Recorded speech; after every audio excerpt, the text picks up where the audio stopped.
Minecraft. My name is Lackinbehind.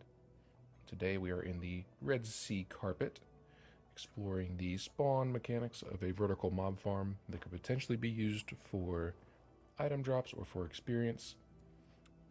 We are using carpet today instead of water, because I was initially testing the skeleton that spawned on top of carpet at my previous mob farm, the relative mob spawner from my previous episode.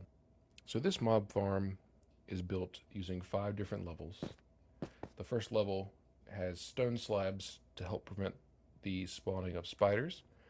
It turns out that here in the Bedrock edition of Minecraft, stone slabs can prevent any mobs from spawning.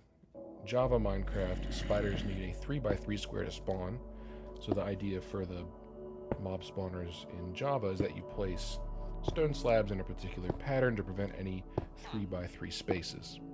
Spiders will clog up your farm and take up your mob cap and really slow down the experience and items that you can get from these types of farms. We can go ahead and go inside and I can kind of show how that what that looks like, and we can see the other layers of the farm. So we'll just take a quick potion of night vision. Click into spectator mode so we can freely move around inside without too much collision. As you can see here on the first level, there are 2 air spaces in between the grass floor and the ceiling that allows skeletons, creepers, and zombies to spawn in. On the second level, I explored with fence gates as a way to prevent the spiders from spawning and to allow better flow of the water. So you'll see the dispensers in the corner of each floor, and these are controlled by some redstone on the outside, and I'll get into the redstone details a little bit later. But the idea is that the farm initially won't have any water on the inside that allows the mobs to spawn that you're trying to collect items or experience from. The redstone will activate, the dispensers will release a water stream that'll then flow and push them towards the central area of the farm, where they'll fall into a chamber where you can easily dispense of them.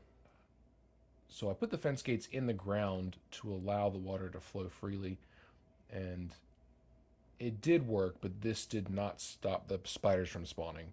So spiders seemingly only need 1 block to spawn, just like any other of the regular mobs here in the Bedrock edition of Minecraft.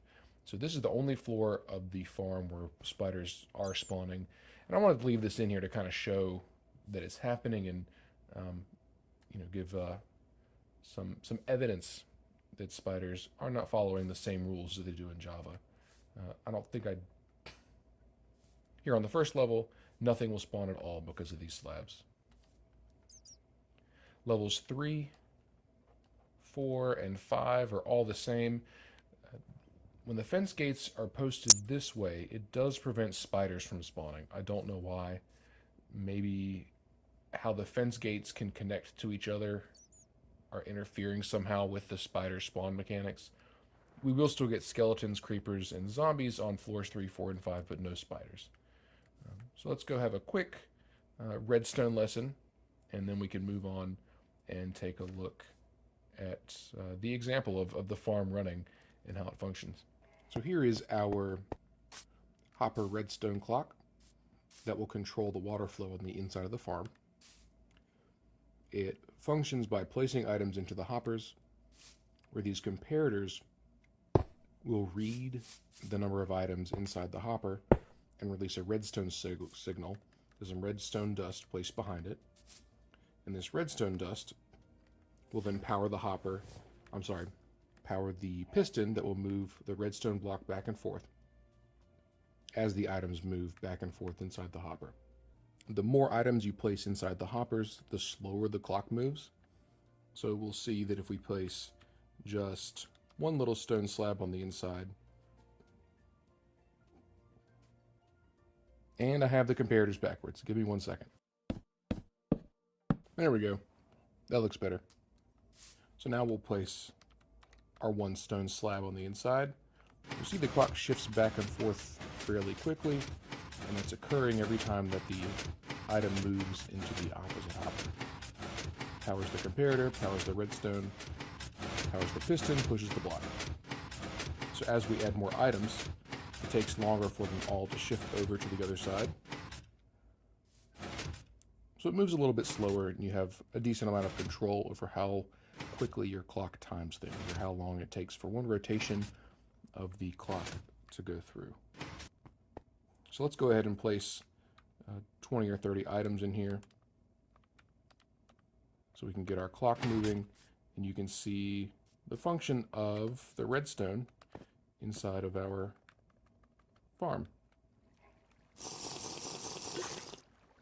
So you'll see that the water has already released. The quick pulse that occurred didn't give it enough time to go all the way around the farm, so we have some water, some not water, but either way it'll function the same. And you'll see here on the first level, when we have a little bit more water, that the slabs interfere with the water stream just a little bit.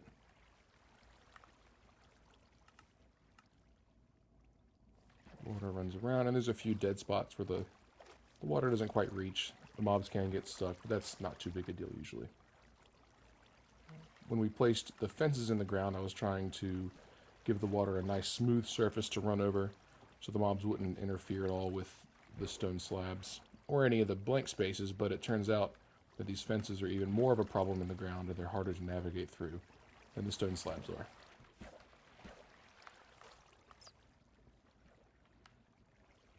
And then the regular fence gates have the same issue as the stone slabs, but spiders don't spawn, so that's a positive. Let's bring in our buddy Alex, and we can kind of see some examples of the farm running and watch a few mobs spawn in. Oh, there's Alex. All right. You stand right there. So you'll see here on the first level that nothing will spawn. So the water will disappear in a moment once the redstone takes back over. So we'll have a decent amount of spawnable space on this side of the farm here.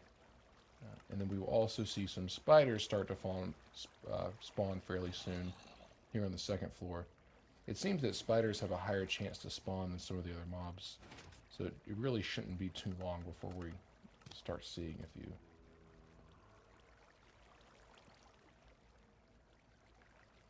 Here we've got some zombies that have spawned in. And the zombies are fun because they can spawn in with all kinds of armor and weapons that can really benefit you in a survival world. The rates aren't good enough to do something like this, but if you're going to be in an area for a long period of time, you could potentially argue that it would be worth it, but I just don't see any short-term benefits at all to a farm like this, especially for experience. If anything, it's to get the random item drops that may come from the mobs. We've got the water streams pushing the skeletons down. There they go. And there's our first spider. And if you let it run long enough, it'll eventually be all spiders. Since they don't fit down this space, and even if they did, they would just climb the wall and would never fall down. I don't really recommend building a farm like this in a survival world in Bedrock. The spawn rates are a little bit slow, and the spawn conditions for the spiders make it very difficult to justify a farm like this using precious survival resources. We've got a couple other farms that we can experiment with here in the vanilla Bedrock version. Hopefully we can find something that works out for experience and maybe for some item drops, depending on what you're looking for. Let me know if you have any questions in the comments, or if you noticed anything in your own survival worlds that did seem to work for you. I'd be more than happy to experiment with those things as well. I plan on taking a look at the mob spawners that you can find in the randomly generated dungeons as you're exploring caves, and we'll even take a look at the end and maybe check out an Enderman farm to see if those function in the Bedrock version of the game. Thank you for stopping by. I hope you learned something today. If you did, let me know down in the comments below. I'll see you in the next one.